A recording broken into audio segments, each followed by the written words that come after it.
Hello, ladies and gentlemen. This is Mix. This is Nix.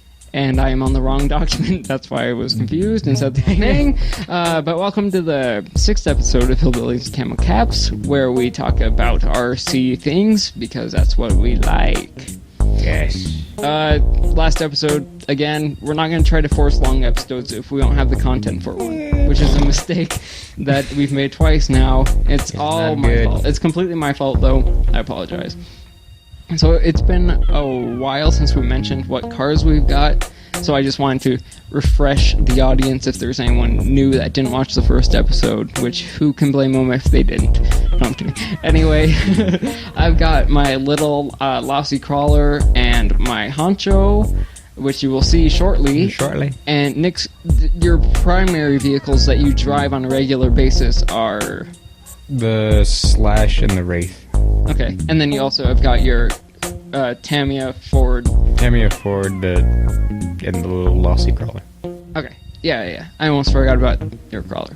Yeah, but you were I don't use it at all. Yeah, I haven't used mine, but I don't have the quick charge adapter from like the traditional thing down to that's one of the big things. And I don't know how much they cost, so about $5. Good, I can maybe afford that. I don't know. Nick and I were talking about this. We're so broke right now, and looking for a job still. Maybe anyone got a job for me? No, I'm kidding.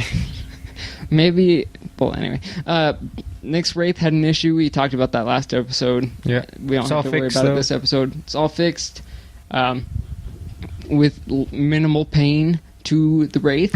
But our first story this week is a video. On the 4th of July, a man got up close and personal with fireworks.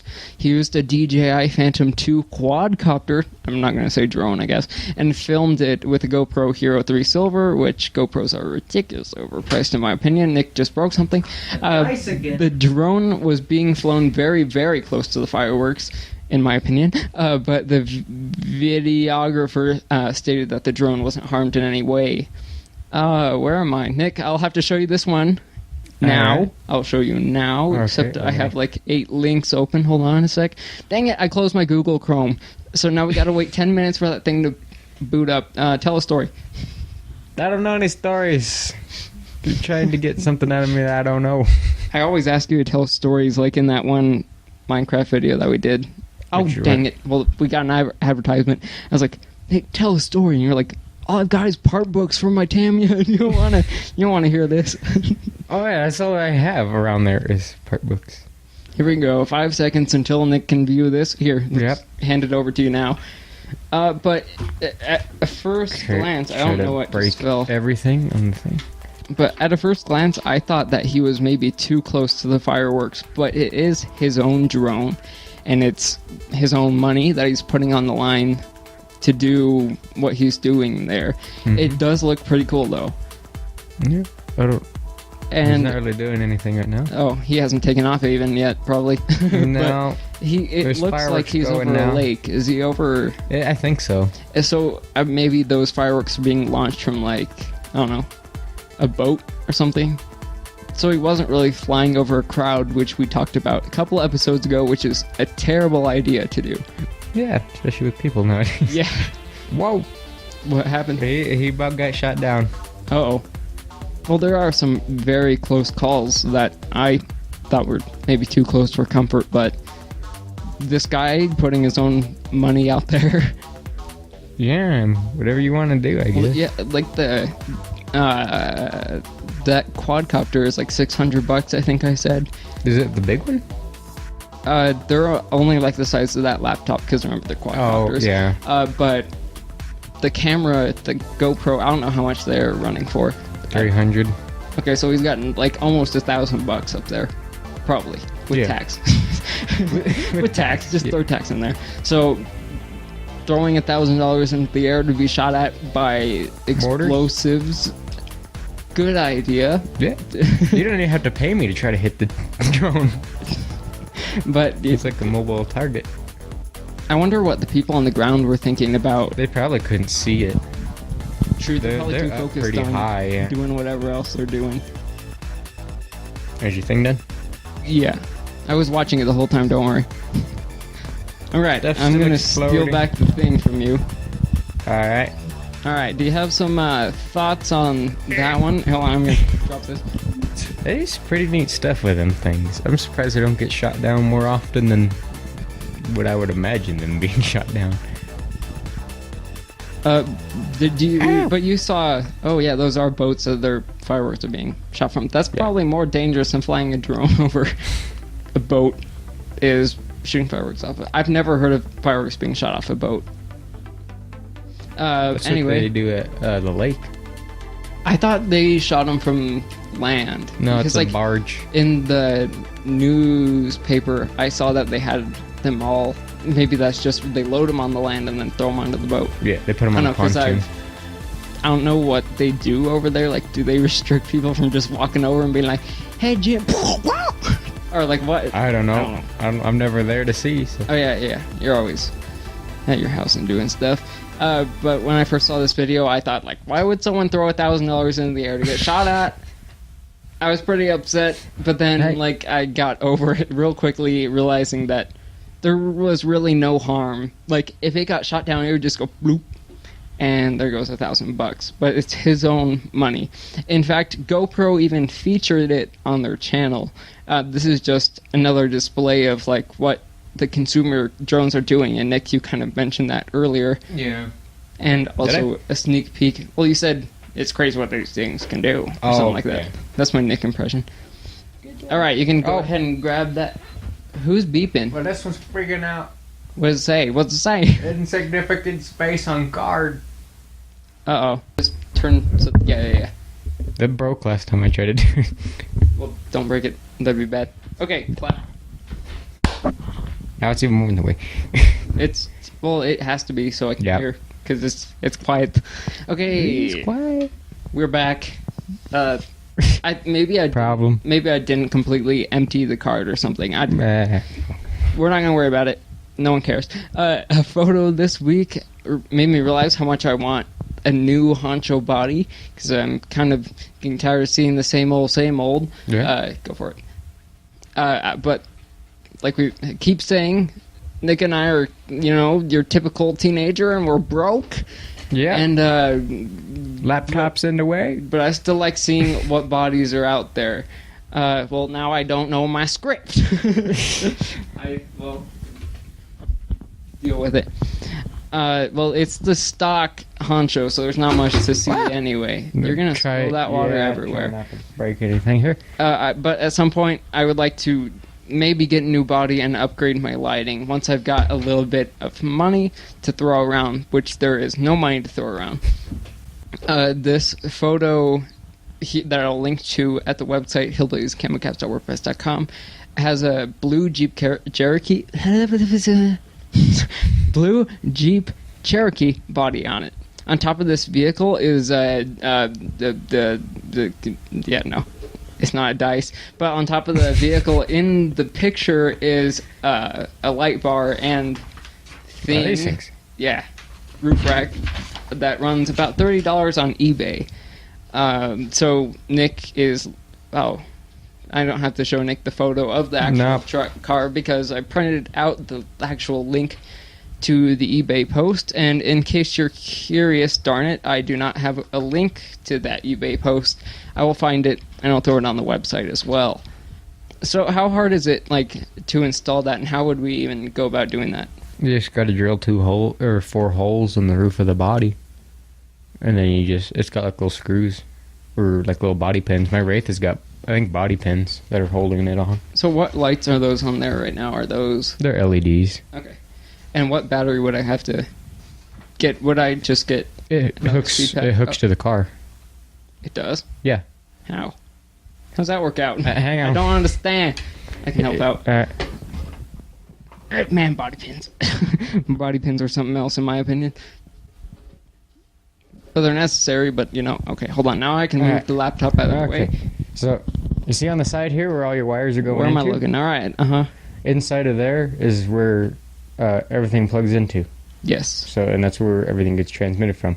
There should be an open slot in there that says auxiliary. And you just plug it into there, and it'll send power constantly to the lights. Oh, okay. And that's what it does anyway to the current lights that are on there. Yeah. These are probably plugged into the auxiliary. Mm-hmm. And I don't know what I was going to say because I totally forgot. But would that run down my battery time since it connects directly into there? Shouldn't by much, no. Because it's already powering some lights anyway, so it'd just be a little more to throw around. Yeah, and then if you really wanted, you could take your 4500 battery and you could switch it up with, I got in the Wraith, the 5000. And it'll... Can I have my body pins? I'll throw it there. Alright, and then you can just throw the honcho on the ground. And there we go, next story. When I went over to grab Nick from his house and kidnap him for an hour or so, or whenever we're done, which we're probably going to go drive around a little bit outside, even though it's pretty hot out. Deal with it. Anyway, a really quick video. I say anyway a lot. I've noticed that when I need to stop saying that. That's one of the words I need to stop saying. So, a really quick video this week showed a GMade Sawback Jeep-looking thing with the working steering wheel. That's pretty cool. I haven't thought about doing that. The vehicle itself goes for about $270 on eBay. How would you go about doing that? Like you could on your Wraith or something. What? Just you lost a body pin. You could either get a ridiculously tiny motor that does it, and it'll just switch back and forward to reverse, or you could just get a really tiny steering servo that are in like the micros, and then just stick the steering wheel rod into that, and then just bolt that up underneath. So when you turn, you hardwire it into your normal steering, so it'll move the steering wheel. Okay. The video... I almost said it anyway. The video shows the steering wheel move as the transmitter steering moved as well. You just answered that question that I had written down here. To me, this is just a little tiny feature, but I think it goes a long way. It's pretty neat. I think it's like pretty cool, especially if you're, I don't know, doing a crawling something expedition somewhere, and someone like notices it, and they're like, "Whoa, your steering wheel moves!" And it's just something that I thought could catch a couple eyes and people would talk about it. Even if you had a guy in there, you could put his hand on the steering wheel and it would move. That's what's next. He had an action figure in there holding onto the wheel, and the hand would move with the wheel. You've got to check this one out too over at Hillbillies and camelcaps.wordpress.com. So are there competitions about like doing scaling cars, and this is like pretty much... There is. I have heard of them. Like, I've seen them. Like, you could get awards and... Caught myself there. You could get awards and stuff for building the most scale rig of having, precise stuff. So what do some of those cars look like that are in those competitions? They could be anything from Axial Jeeps that people have built to Broncos to the Tamiya Fords. I mean, it could be pretty much anything. It can't just be look, so it has to also be functional. Like some of the stuff on it, like if you put a roof rack or a tire on the spare tire, it's not functional. But the car at least has to perform to standards. Do some of them have like I'm just gonna say gas pedal because for some reason I couldn't think of Nah. But that doesn't really exist. No, I mean, you can make gas pedals for it and put them in there. Yeah, but I don't know how good of a use to scale that would be. I guess that would be like real fine details. I mean, I believe most of them look for the bigger details, like a roof rack, mounting a shotgun and a rifle on the back of it, like I have my Ford, the smokestacks, the custom bumpers. And all of that you can see in the first episode. Yeah, and more to come of what we do to yours. Yep. If we ever get to it. Yeah. And if I ever get some cash... Have you ever heard of the GMade brand? Because that's like what the brand of this Jeep type thing was. I might have. I don't know. I can't remember. There's so many brands out there for these cars, but I will link to the Amazon link to buy this vehicle, which I believe comes in a kit, and it's not as expensive as like the Honcho was. I think it was like I said $270 on eBay. Because it's a kit. Yep. It'll run about the same once you get all the electronics. Yeah, very true. Okay, never mind. So it probably runs about the same. All right, more specs from the Axial Yeti have been released online. At the time of creating the show notes, the vehicle is not out yet. But when the episode goes up, who knows? It may be out. Some of the specs include fully adjustable rear suspension, aluminum body shocks, which we talked about, an optional 2-speed transmission, a 3S compatible brushless motor, and the same rear axle that is on the Wraith. Which you mentioned in that video, mentioned something about the rear axle. I don't remember what you said. But it's the same one that's on the Wraith. Yeah, and I had to think about that a little bit. But the ones on the Wraith, them are good axles. I beat the heck out of that thing. Yeah. Yeah, you do. I remember right when you got it, we went up to the ranch. And, well, those things would pop off a couple times. Well, not your axle, I'm sorry. Your tires would just... And then kind of, pop off. Oh, the steering knuckle. Was it your knuckle? I just thought that something came loose on your actual tire itself. You broke my knuckle at one point. You ran right into the Ford. I didn't run into the Ford. I was driving, if I remember correctly, I was driving horizontally, and then Nick is like, and then just ran into me. I forgot which knuckle it was. It was either front left or something. Yeah, it's front left. Right here. And then didn't my screw pop out of that or something the other day? Yeah, the other day it did, yeah. That knuckle has seen better days. Yeah, it got plowed pretty much by a steel freight train. That weighs like... I forgot how much you said that Ford weighs. We'll have to weigh it sometime, but we're guessing around 10 pounds, running into like a 5 pound at most honcho, because it's completely stock. But when the Yeti does come out, we may end up asking if we could test drive it, which is definitely not going to happen, but it'd be cool to get our hands on it and just drive around for a little bit. Yeah, I may even just go down and get one. Oh boy.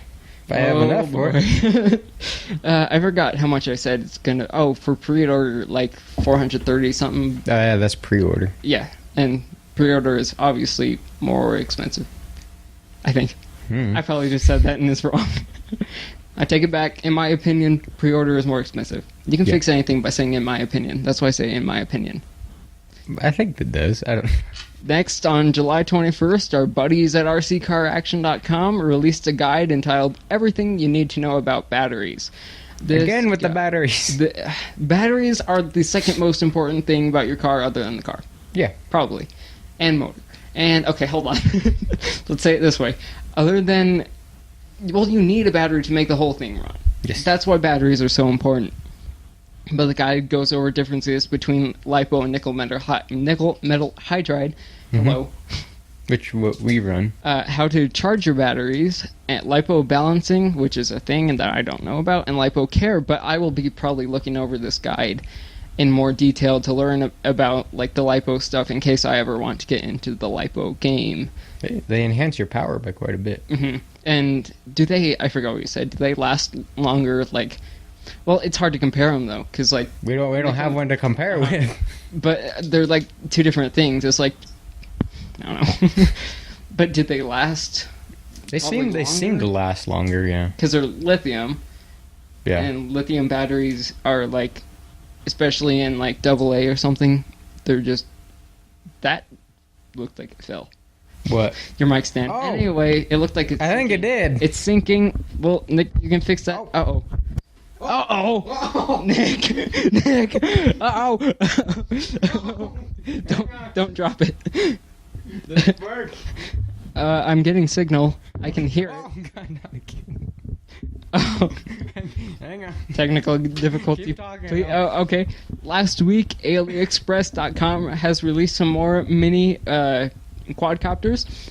This one comes from Singapore at the cost of $28 or $28 US or $46 US on Amazon, which I'd probably recommend buying through Amazon because they have like better customer service than website from Singapore. And this one is in two colors, white and red. I think I fixed it. It looks better than the other one, like less cartoony. I might show you this one. I'd be careful buying stuff though from overseas websites. I've had bad luck buying stuff from overseas websites. I bought like a camera adapter and it didn't work, and then like shipping to send back the item was like $12, which is more than the adapter cost. So I was like, no thanks.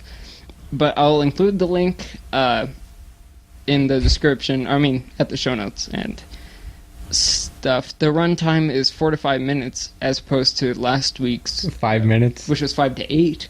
Yet the charge time is 30 minutes. So you're looking at like about an equal amount, a 1 to 6 ratio or something. I don't know. I don't want to do math right now. But if I ever have a couple more bucks to kick around, maybe in the future, a couple of years from now, I might just buy these and see what we can do. I already talked about that. A company named PROTOForm has a black car. I forgot to ask you if you had anything to say about that last one. What?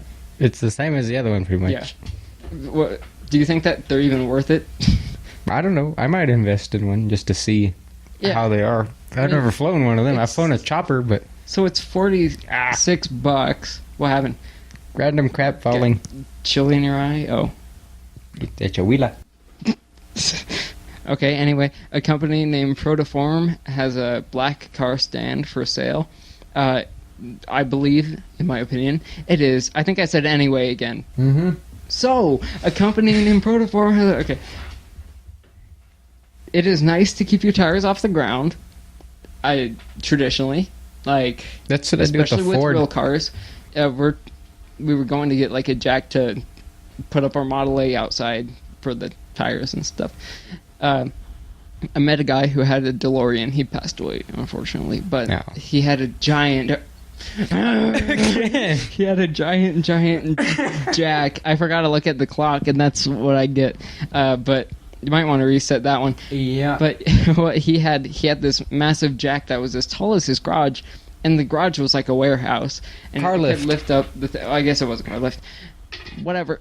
But this little guy would run you $35, which I think is way overpriced for a car stand. Which I use plywood, and I used like golf ball boxes. I've used like everything that just keeps the tires off the ground. Yours, you don't have so much of a problem with yours because your car don't weigh a whole lot. Yeah, but something like the Ford, it squishes the tires just sitting so there. Your tires just go. Yeah, and then after a while they form foam that in them, or real light foam. But I'm gonna convert them to air filled. What's the difference there? I've never really asked. It's just how stiff they are. Yours has probably got a little more dense foam, probably.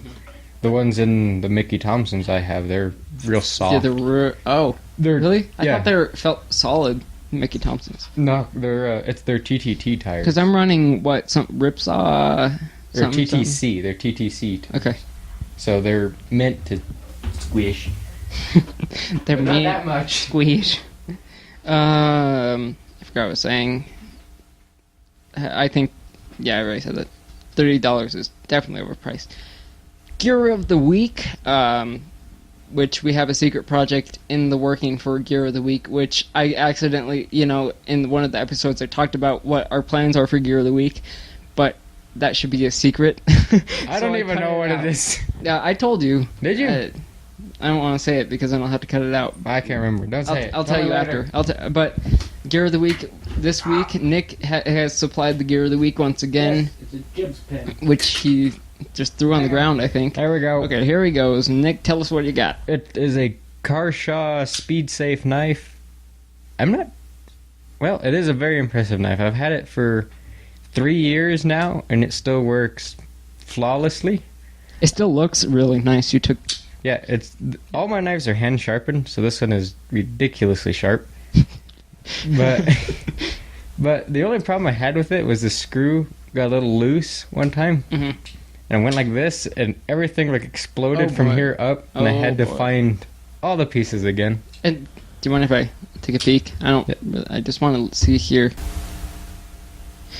Oh, okay. That is the spring assist. Your screws here are on the same side. I thought that you meant that they had them on the other side. They're not opposite as well, because that's, from my understanding, there are some knives that have holes everywhere to adjust your grip, but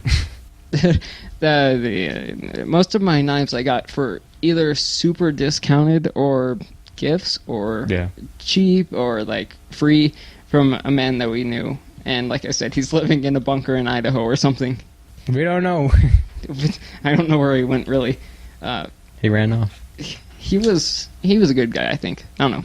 He was weird, but he was a good guy. Like, he was one, that doomsday preppers that they got on Discovery or something? Yeah. He's pretty much one of those guys.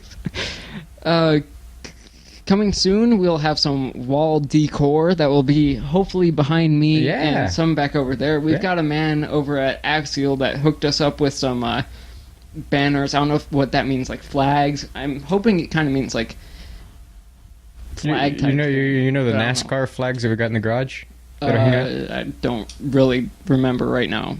I'll have to next time. They're like posters, kind of, but they're more of a flag type. Yeah. Well, I'm just looking forward to anything that people we'll see when we get there. If Axial wants to send us more stuff, I mean, I wear the same shirt every week. No, I'm kidding. Send us some shirts. No, I'm kidding. Anything is appreciated. If anyone offers to send us anything, that's awesome. Right. It's pretty much free advertising for them. Yeah. And stuff that we get to hang up. We need to cover the mess junk, but you notice that you can see in the camera. This camera is showing everything box, pretty much, and that junk which my mom left there because we redid this room. We got new carpet a couple months ago, and so we had to move everything out of this room and then back in. So my mom just hasn't got to. And then over there is all my junk. Yeah, I just leave the camera stuff in here because we do this every other week, So articles this week are from YouTube.com, Imgur.com, RCCarAction.com, AliExpress.com. And RacePF.com. I think I read that wrong. I apologize. So I'm Mix. And I'm Nix. And we will see you next time.